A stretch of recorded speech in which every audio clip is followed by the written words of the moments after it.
नमस्कार विद्यार्थी मित्रांनो, मी संकेत सर देवगिरी आय एस अकॅडमीचा संचालक. आज तुमच्या पुढे एक नवीन खूप मोठी खुशखबर घेऊन आलोय. असं म्हणलं देखील काही हरकत नाही.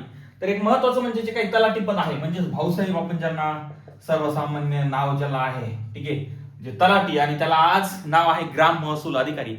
असे जे काही तलाठी पद आहेत ते साहजिकच आपल्या प्रयत्नाला यश आलेलं आहे. आणि जे ग्रुप सी म्हणजेच गट क मध्ये त्या 3,000 जागा त्यांच्या समाविष्ट झालेला आपल्याला पाहायला मिळतात बघा सध्या.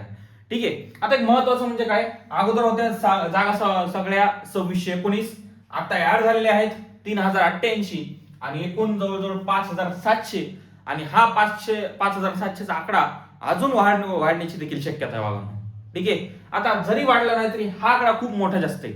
त्यासाठी प्रिलिमचं तुमचं कट ऑफ जे काही अगोदर 50-52च्या आसपास फिरत होतं ते डायरेक्ट कमी होणार आहे. म्हणजे साहजिकच तुमचे जे काही मुलं जे काही 17 पट जे घ्यावं लागतात ते खूप याचे 17 फूट खूप जास्त होतील आणि त्यामुळं मग प्रिलिमचं कट ऑफ हे देखील खूप कमी येणार आहे. पण हे महत्वाचं तेवढंच आहे, याला एवढं हलक्यात घ्यायचं नाही. ठीक आहे. आता जर आपण 7,000 ज्या जागा होत्या क्लर्कसाठी, तर त्यामुळे खूप हलक्यात घेतलं. खूप कमी, काही शिक्षकांनी तुम्हाला मिसगाईड केलं की खूपच कमी मेरिट लागणार आहे, खूपच कमी मेरिट लागणार आहे त्यांचा धंदा वाढवण्यासाठी. हे बघा, मी पण कट ऑफ कमी सांगतो, पण माझा धंदा त्यात चालत नाही. ठीक आहे. तुमचं एखादी मेन्स हुकू नाही, प्रिलिमचं मी कट ऑफ कमी सांगतो कधी पण. ठीक आहे. कारण तुम्ही बस जर समजा अभ्यास केला सुरू नाही आणि तुम्ही यदा कदाचित मेन्सला बसलात तर तुमचं खूप मोठं नुकसान आहे. ठीक आहे. पण त्या काळी काय झालं, अशाच पद्धतीने मेन्सचं खूप कट ऑफ कमी लागणार आहे म्हणून तुम्हाला हे केलं. त्यांचेच कॉम्प्युटर इन्स्टिट्यूट त्या शिक्षकांचे त्यांनी टाकले, पैसा बक्कळ कमवला. ठीक आहे. पण मी तसं सांगणार नाही मागांनो. एक महत्वाचं काय, ग्रुप सी मध्ये आधी 2619 जागा होत्या, त्यानंतर ऍड केल्या झाल्या 3088 आणि 5707 जागा या सध्याच्या घडीला आहे बघा मागांनो. ठीक आहे. त्यासाठी बिनधास्तपणे आता ग्रुप सी ला नादी लागा तुम्ही, माझं मत आहे.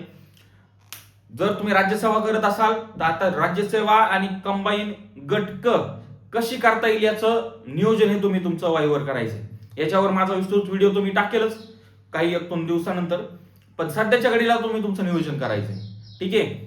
आपल्याला जो काही राज्यसेवाचा सिलेबस आहे आणि गट क म्हणजे तुम्हाला पोस्ट देखील गरजेचे आहे. आता याचं संतुलन कसं करता येईल हे खूप चॅलेंजिंग आहे तुमच्यासाठी. प्रिलिम आहे बघा आपली लवकरच, कधी 25 ऑक्टोबर 2026.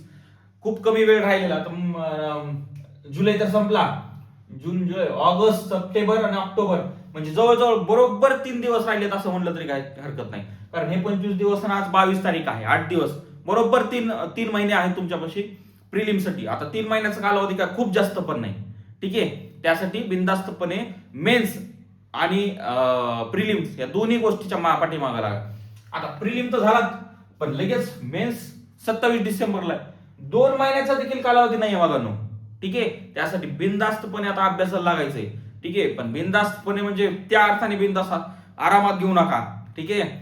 माइंड बिनधास्त करायचंय आणि 24 घंट्यातले जवळजवळ 12-13 तास तुम्ही त्या लायब्ररीमधून उठायचं नाही किंवा तुमच्या त्या अभ्यासाच्या टेबलवरून उठायचं नाही, खुर्चीवरून उठायचं नाही.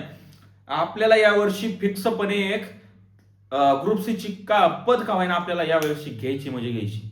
आणि या सगळ्या मायाजाळातून आपल्याला बाहेर पडायचं, राज्यसेवेची बिंदास तयारी करायची आव्हानं. आपल्याला कंबाईन पीएसआय व्हायचं ना, त्यासाठी ही पोस्ट महत्वाची अगोदर. त्यासाठी बिनधास्तपणे अभ्यास करा. तुम्हाला काहीतरी व्हायचं असेल तर ही खूप महत्वाची चान्स आहे बघा मागांनो. ठीक आहे. आता दुसरं म्हणजे आपली लवकरच टेस्ट सिरीज मी देखील चालू करत आहे. आपले जे काही रोजचे सेशन आहेत ते आता मी अगोदर फक्त काही आपले टेक्निकल प्रॉब्लेम 15-20 मिनिटाचेच मी व्हिडिओ तयार करायचो, पण आता जवळजवळ 40 ते 45 मिनिटाचा व्हिडिओ मी रेकॉर्ड करण्याचा प्रयत्न करतो. हा साधा बोर्ड आहे तरी पण याच्यावर करण्याचा प्रयत्न करतो. एक महत्वाचं म्हणजे काय, आपलं फोकस खूप छान वागानं ठेवायचंय. कोणतं, तलाठी. त्यासाठी बिनधास्तपणे अभ्यासासाठी लागायचंय आणि आपलं तलाठी पटकन क्रॅक करायची बघा मागांनो. ठीक आहे. तलाठी मिळो किंवा लिपिक मिळो. ठीक आहे. त्यासाठी बिनधास्तपणे अभ्यास करा, जागृत होऊन अभ्यास करा. कोणत्याही भानगडीत आता पडू नका. काही अडचण आली तर मी आहेच, मला कधी डायरेक्ट फोन केला तरी काही हरकत नाही. ठीक आहे. अगोदर मेसेज टाकायचा, जर मेसेजचा रिप्लाय मिळाला नाही तर डायरेक्ट फोन केला तरी काही हरकत नाही. ठीक आहे. तत्पूर्वी देवगिरी आय एस अकॅडमीच्या चॅनलला सबस्क्राईब करा. आता प्रत्येक रोज एक मोठा व्हिडिओ तुमच्या समोर घेऊन येतो बघा. ठीक आहे. तुमची जे काही रिव्हिजन आहे किंवा तुम्ही सरळ सेवा जरी करत असाल तरी तुम्हाला कंबाईन कशी करायची, कंबाईनची तयारी कशी करायची मी ते सगळं सांगतो. ठीक आहे. त्यासाठी बिनधास्तपणे आपल्या देवगिरी आय एस अकॅडमीचं युट्यूब चॅनलला सबस्क्राईब करा आणि माझा त्याचे काही सगळे सोशल मीडिया प्लॅटफॉर्म आहेत त्या सगळे सोशल मीडिया प्लॅटफॉर्मवर देखील फॉलो आणि सबस्क्राईब करायला ऍड करायला विसरू नका. तर तुर्तास थँक्यू.